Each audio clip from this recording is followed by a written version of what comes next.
Bonjour à tous, bienvenue dans cette nouvelle vidéo. Alors celle-ci consacrée à l'affaire GameStop.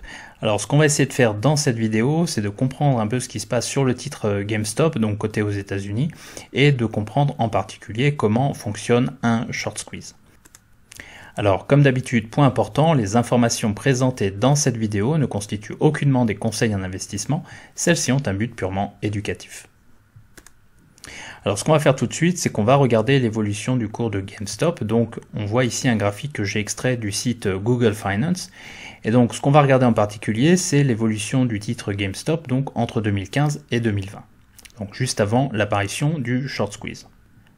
Alors pour rappel, GameStop est une entreprise spécialisée dans la vente de jeux vidéo via des magasins physiques. Et donc l'entreprise GameStop possède entre autres la marque Micromania que l'on connaît chez nous en France. Alors ce qu'on peut voir, c'est qu'au niveau graphique, le titre cotait entre 30 et 50 $, donc entre 2014 et 2016, et puis le titre a commencé à fortement chuter avant d'atteindre des plus bas aux alentours de 2 $ au cours de l'année 2020. Alors ce qui s'est passé, c'est qu'il y a 5 mois, j'ai un abonné qui m'a contacté, donc Ordo Apchaos, que je salue, et qui me disait à l'époque « Que penses-tu de Michael Burry et de son investissement dans l'action GameStop ?» Alors à l'époque j'avais répondu, donc c'est dans la vidéo des 5000 abonnés du 18 septembre 2020, vous pourrez regarder la vidéo à partir de la 42e minute, à l'époque je disais je pense que Michael Burry joue sur un potentiel effet short squeeze sur le titre. Donc ça c'était mon commentaire et je précisais dans la vidéo que pour moi les fondamentaux étaient extrêmement mauvais et que ça ne constituait pas forcément une entreprise intéressante, en tout cas dans laquelle investir avec certitude. Ceci étant, le titre était extrêmement vendu à découvert et donc il pouvait représenter un intérêt pour un potentiel short squeeze. Et ce qu'on peut voir ici, c'est que le short squeeze s'est effectivement produit sur GameStop. Alors, ce qui est plus anormal, c'est l'ampleur de ce short squeeze et donc on va en parler juste après. Donc on a un cours de GameStop qui est passé de 2 $ par action environ, donc ça c'était en 2020, donc il y a environ 5 mois, on oscillait entre 2 et 4 $, et le cours de GameStop, au moment où je tourne cette vidéo, a dépassé les 400 $ par action. Donc vous voyez graphiquement ici on est aux alentours de 240 $ par action, le cours de GameStop au moment où je tourne cette vidéo a dépassé les 400 $ par action. Ce qui fait de GameStop un 120 bagger en 4 mois seulement, ce qui est totalement exceptionnel et totalement anormal. Il ne faut pas penser que parce qu'on joue des short squeeze, on peut obtenir ce genre de résultat facilement. Alors ce que je vais essayer de faire tout de suite, c'est d'expliquer ce qu'il s'est passé et ce qu'il est en train de se passer sur le titre GameStop. Alors dans un premier temps, il faut bien comprendre que le titre GameStop était le titre le plus vendu à découvert aux États-Unis, puisqu'on avait plus de 100% du flottant qui était vendu à découvert. Autrement dit, on avait des investisseurs institutionnels qui pariaient sur la faillite prochaine de GameStop. Alors on peut lire dans les Échos le titre suivant, GameStop, les vendeurs à découvert, victimes expiatoires de Wall Street. En fait ce qui s'est passé c'est qu'on avait deux fonds, en tout cas deux hedge funds qui étaient placés en vente à découvert sur le titre GameStop massivement. Et ce qui s'est passé c'est qu'en fait ces fonds se sont fait prendre à contre-pied et ont dû racheter les titres GameStop, donc en encaissant en tout cas des pertes extrêmement importantes.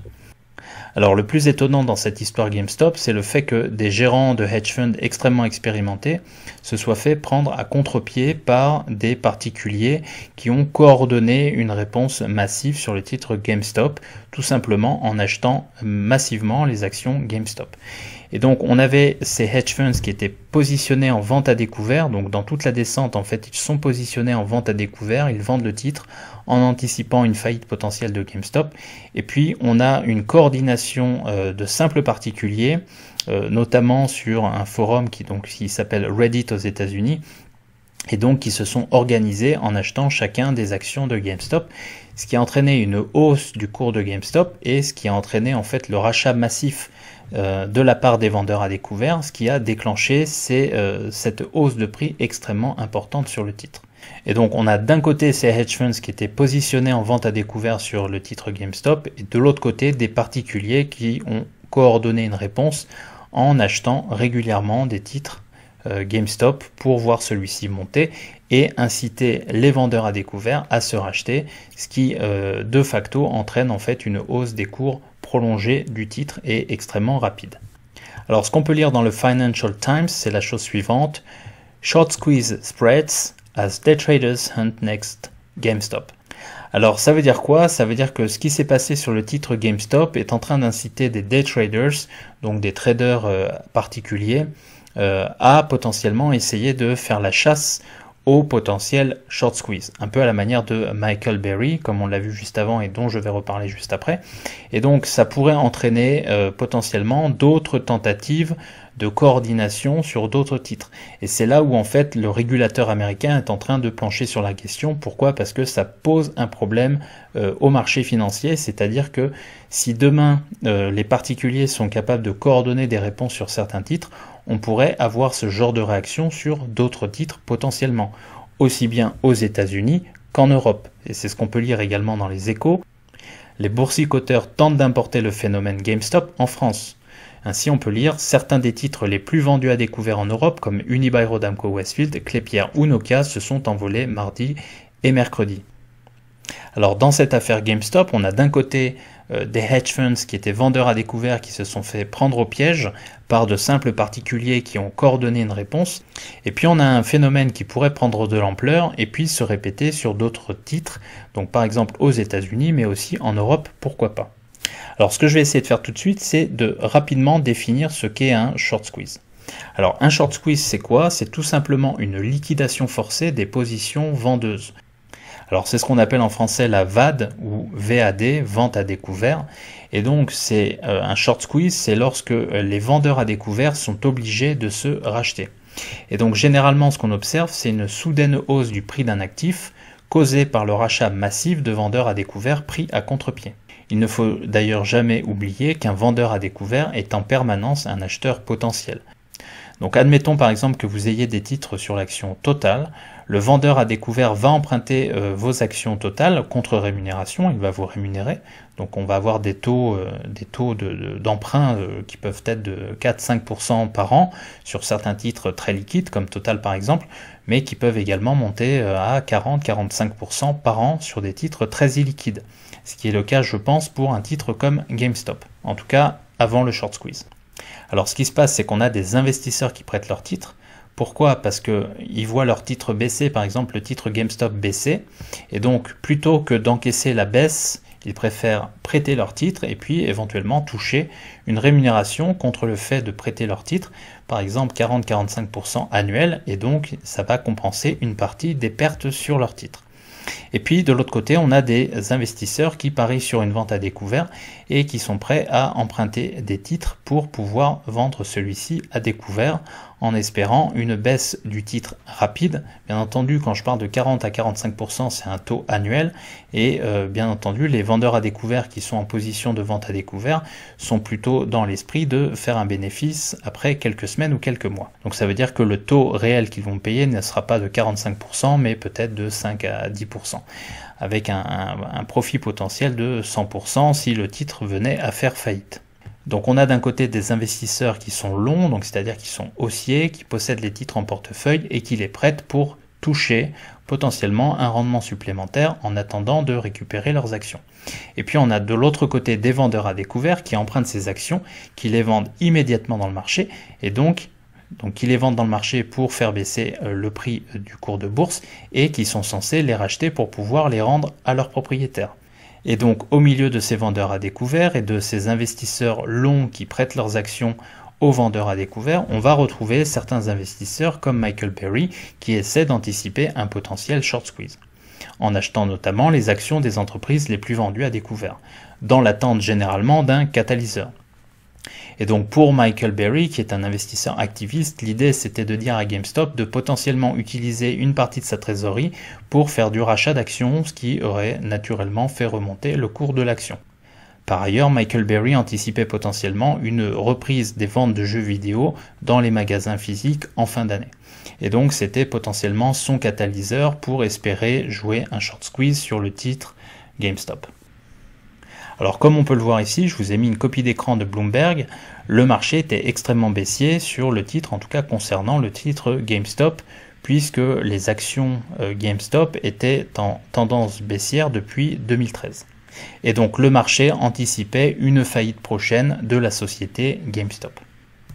Quand on regarde les états financiers de l'entreprise GameStop au cours des 3 dernières années, et là ce que j'ai fait c'est que je vous ai simplement mis le compte de résultats au cours des 3 dernières années, on peut voir qu'on avait une baisse des revenus entre 2018 et 2020, qu'on avait une baisse du résultat net entre 2018 et 2020 avec un résultat net négatif en 2019 et 2020, et puis qu'on avait une baisse du bénéfice par action, du BPA, entre 2018 et 2020. Et donc on peut voir que les tendances au niveau fondamental étaient extrêmement baissières au cours des dernières années, ce qui plaidait pour une faillite potentielle de l'entreprise GameStop. Donc comme on peut le voir ici, Michael Berry, lui, a commencé à construire une position sur le titre GameStop et en a même fait sa première position, en tout cas la première position de son portefeuille, puisque 11,27% de son portefeuille était constitué d'actions GameStop. Et ce qu'on peut voir également, c'est que Michael Berry a construit sa position, a travaillé sa position au cours du temps, puisqu'on voit que celle-ci a varié au cours du temps. Au final, Michael Berry a acheté 5,3% de l'entreprise GameStop, en tout cas des actions de l'entreprise GameStop. Ce qui s'est passé plus en détail, et ça c'est Forbes qui nous le dit, c'est que Michael Berry a construit une position, donc a construit ses lignes au fur et à mesure du temps qui passait, entre 2 $ par action et 4 $ par action. Ça veut également dire que Michael Berry n'est pas rentré en one shot, mais a bien construit une position par palier en accumulant des actions GameStop au fur et à mesure du temps. Au final, il se retrouve avec une position qui représente 11,27% du portefeuille. Et comme on peut le voir ici, à l'époque, l'entreprise GameStop était valorisée à hauteur de 300 millions de dollars. C'est-à-dire que c'était une small cap et ce n'était plus une mid cap comme auparavant. Quand on regarde ce qui s'est passé quelques mois après la prise de position de Michael Berry, on peut voir que le titre GameStop a commencé à se reprendre. C'est-à-dire qu'on est passé de 4 $ à 8 $, puis de 8 $ à 16 $ et ainsi de suite. Et comme on peut le voir ici au 25 janvier, on voit que le titre GameStop avait atteint, ou en tout cas avait dépassé même les 30 $ par action, avec une hausse ce jour-là de 57%. On peut voir qu'au 25 janvier, 71,2 millions d'actions GameStop étaient vendues à découvert, ce qui représentait encore 144% du flottant qui était vendu à découvert. Et c'est ce que j'ai mis ici. C'est-à-dire que c'est totalement énorme. 144% du flottant vendu à découvert, ça veut dire l'entièreté du flottant vendu à découvert, et ça veut dire quasiment la moitié de ce flottant vendu à découvert 2 fois. Pourquoi? Parce qu'il est possible de vendre à découvert une action plusieurs fois. Alors ça veut dire quoi? Tout simplement que les vendeurs à découvert étaient en train de se racheter et que potentiellement le fait que le titre monte très rapidement attirait l'attention de particuliers, de traders particuliers et d'autres gérants de fonds potentiellement. Ce qui veut dire que à ce moment-là, ce qui se passe, c'est qu'on a non seulement des vendeurs à découvert qui sont obligés de se racheter pour limiter leurs pertes, et je vous rappelle que pour un vendeur à découvert, lorsque le titre passe de 4 $ à 0 $, potentiellement il peut gagner 100%. Par contre, lorsque le titre remonte et part dans l'autre sens, lorsqu'on passe de 4 $ à 8 $, il perd 100%, lorsqu'on passe de 4 $ à 12 $, il perd 200%, et ainsi de suite. Ce qui veut dire que la perte pour un vendeur à découvert est potentiellement illimitée. Ce qui veut dire également que le vendeur à découvert n'a pas d'autre choix que de se racheter extrêmement rapidement. Ce qui veut dire également que lorsqu'on a un short squeeze, les vendeurs à découvert sont obligés de se racheter, ce qui fait monter le cours très rapidement et ce qui oblige d'autres vendeurs à découvert à se racheter et ainsi de suite. Ce qui maintient bien entendu la hausse du cours de bourse. Ce qui veut dire que tout le monde est en train de paniquer d'un côté, en tout cas tous les vendeurs à découvert sont en train de paniquer, et puis on a potentiellement de nouveaux acheteurs qui voient le cours monter très rapidement et qui ont envie de monter dans le train. Et donc le fait que de nombreux acheteurs potentiels montent dans le train avec l'espoir de faire un gain très rapide entraîne encore plus les vendeurs à découvert à se racheter. Et bien entendu, ce genre de mouvement extrêmement rapide attire les spéculateurs, ce qui va entraîner une poursuite du mouvement haussier sur ce genre de titre. Et c'est ce qu'on peut voir ici sur ce nouveau graphique, donc issu de Bloomberg. Ce qu'on peut voir, c'est que le titre est passé de 4 $ à 8 $, puis à 16 $, et puis on est passé au-delà de 30 $, puis 50 $, et là on voit des paliers, c'est-à-dire des vendeurs à découvert qui se rachètent. Au fur et à mesure, ils se rachètent, et puis ensuite on a les spéculateurs qui entendent parler du titre. On a le phénomène actuel de transmission de l'information extrêmement rapide sur les réseaux sociaux. Et donc ce qu'on voit ici, c'est que le cours de GameStop qui cotait aux environs de 23-24 $ mi-janvier, s'est complètement envolé en quelques séances, donc entre le 13 janvier et le 27 janvier. Alors bien entendu, dans ce genre d'affaires, on a des gagnants, et l'un des principaux gagnants, c'est Michael Berry lui-même, puisque comme on peut le voir ici, il avait pris une position de 17 millions de dollars sur GameStop, et sa position s'est transformée en 271 millions de dollars, et donc il a gagné 15 fois la mise en l'espace de 4 mois seulement. Et bien entendu, il faut garder à l'esprit que ce genre de gain est extrêmement rare en bourse, et que on peut bien entendu essayer de jouer les short squeeze, mais qu'il faut avoir un peu de réussite au passage. Autre élément intéressant, c'est qu'en fait Michael Berry a vendu sa position par palier, c'est-à-dire qu'il n'a pas conservé sa position au fur et à mesure de la hausse, mais il a vendu par palier, si bien qu'en fait il a transformé 17 millions de dollars en 271 millions de dollars. S'il avait gardé sa position au plus haut, il aurait pu obtenir 1 milliard de dollars. Bien entendu, c'est pas le but. Lorsqu'on gère ce genre de position, l'objectif c'est de vendre par palier. Pourquoi? Parce que les mouvements sont extrêmement rapides et les gains sont déjà extrêmement importants, et ça suffit tout à fait au bonheur de Michael Berry, j'en suis convaincu. Alors bien entendu, d'un côté on a des gagnants comme Michael Berry qui a empoché plus de 250 millions de dollars de plus-value sur sa prise de position sur GameStop, et de l'autre on a des hedge funds qui étaient vendeurs à découvert et qui ont perdu énormément d'argent. On a deux fonds en particulier, Melvin Capital et Citron Capital. On peut voir ici notamment que plus de 5 milliards de dollars ont été perdus par les vendeurs à découvert sur le seul titre GameStop.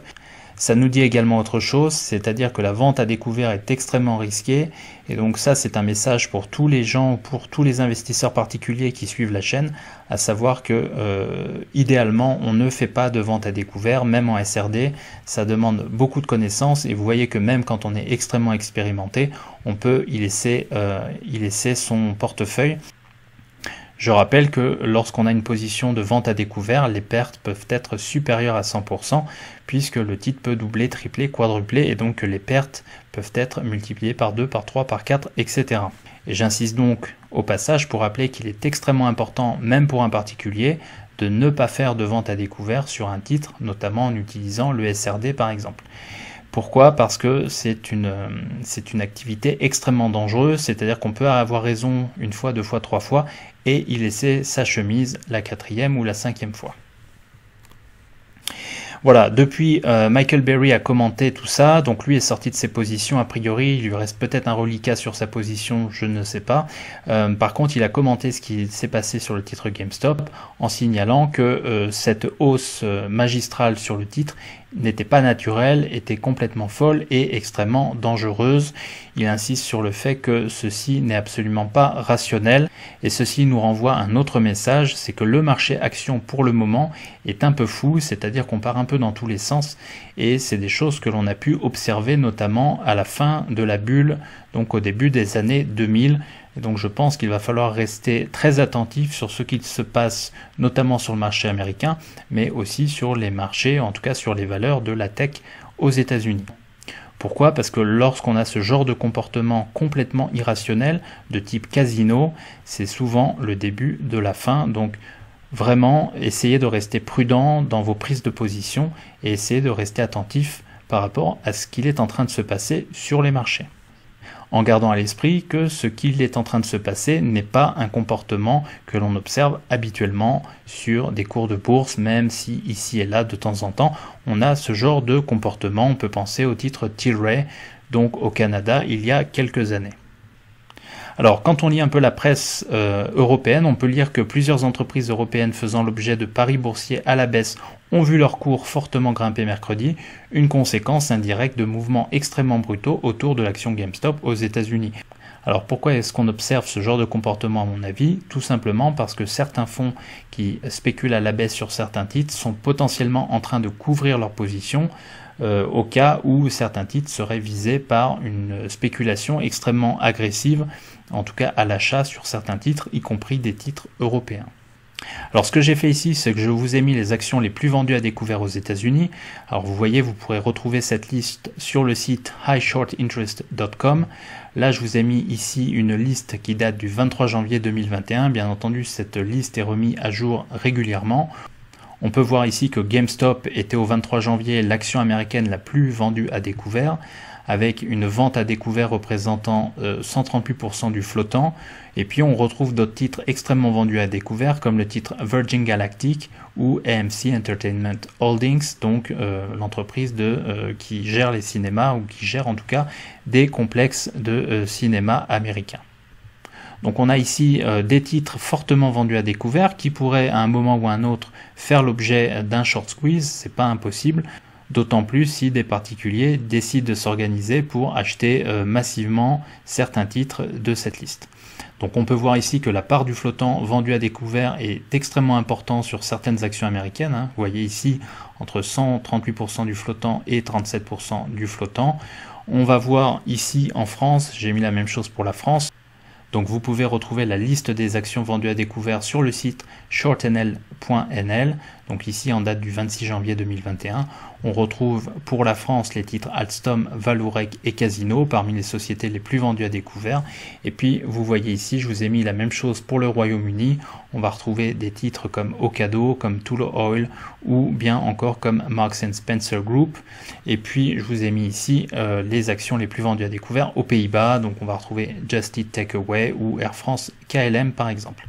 Ou encore Unibail-Rodamco, même si on peut le voir ici, seulement 4% du flottant est vendu à découvert. Donc ce qu'on peut dire globalement, si on compare très rapidement les États-Unis à l'Europe, c'est que les titres américains sont beaucoup plus vendus à découvert que les titres européens. Voilà, donc s'il faut retenir quelque chose, c'est que 1. On a eu un événement exceptionnel sur le titre GameStop, 2. Que les short squeeze arrivent régulièrement et donc c'est un phénomène qu'il est important de comprendre, y compris pour un investisseur de long terme, et troisièmement que ce genre de phénomène sur GameStop pourrait se reproduire sur d'autres actions et peut-être à un moment sur quelques actions européennes. Voilà, j'espère que cette vidéo vous a plu. Si c'est le cas, n'hésitez pas à mettre un pouce bleu et si vous ne l'avez pas encore fait, je vous invite à vous abonner à la chaîne. En attendant, je vous dis à très bientôt pour de nouvelles vidéos. Allez, merci.